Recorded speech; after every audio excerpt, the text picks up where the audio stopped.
Fala galera, eu sou Dudu Alushi, nutricionista, e eu vim aqui falar para vocês sobre o excesso de proteína e a hipertrofia muscular. Bom, muita gente acha que é necessário comer muita proteína para ganhar massa muscular, né? E 1 kg de massa muscular tem o equivalente a 200 gramas de proteína, tá? Os outros 800 gramas, a maior parte é água, embora a gente tenha um pouco de glicogênio, um pouco de gordura ali também, certo? Então o nosso corpo ele precisa sintetizar 200 gramas de proteína para que a gente consiga ganhar 1 kg de massa muscular. E como que isso acontece? Bom, quando a gente come proteína, parte dos aminoácidos dessa proteína, que são absorvidos ali no intestino, eles são direcionados para o músculo, mas apenas uma pequena parte. 10, 20% dessa proteína que você ingeriu vai para o músculo para ser utilizada para a síntese proteica muscular. O restante desse aminoácido é utilizado para outra finalidade, para sintetizar outras proteínas importantes para o organismo, ou esses aminoácidos também acabam sendo utilizados como fonte de energia, acabam sendo catabolizados. Alguns aminoácidos podem virar glicose também, enfim. Mas, embora o consumo de proteína seja importante para gerar uma sinalização para aumentar a síntese proteica muscular e, consequentemente, ter hipertrofia muscular, existe um certo limiar em que você consumir mais proteína não vai gerar mais benefício, né? E a gente sabe também que quando o indivíduo treina, quando o indivíduo faz musculação, treinamento existido, ele aumenta a sinalização para a síntese proteica. Então, uma pessoa que treina, ela tem uma necessidade de proteína, uma recomendação para otimizar a hipertrofia maior do que uma pessoa que não treina, né? Então, aproximadamente 2 gramas por quilo de proteína é necessário para você otimizar o ganho de massa muscular. Isso significa que o indivíduo que consumir mais que isso não vai ter benefício em termos de hipertrofia.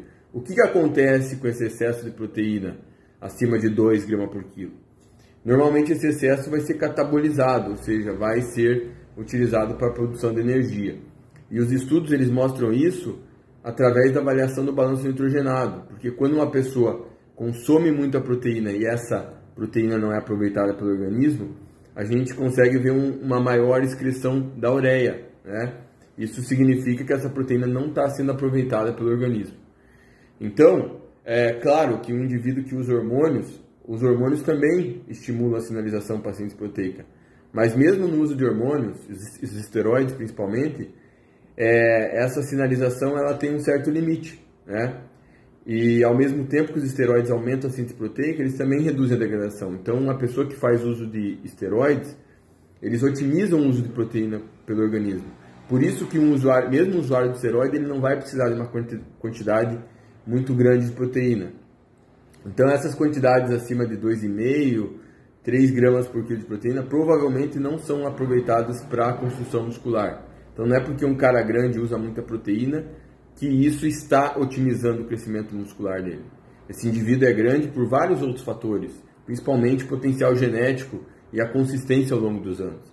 Então quando a gente chega num platô de ganho de massa muscular no curto prazo, esse platô acontece e você não vai sair do platô só por consumir muita proteína, justamente porque existe um limiar de síntese proteica.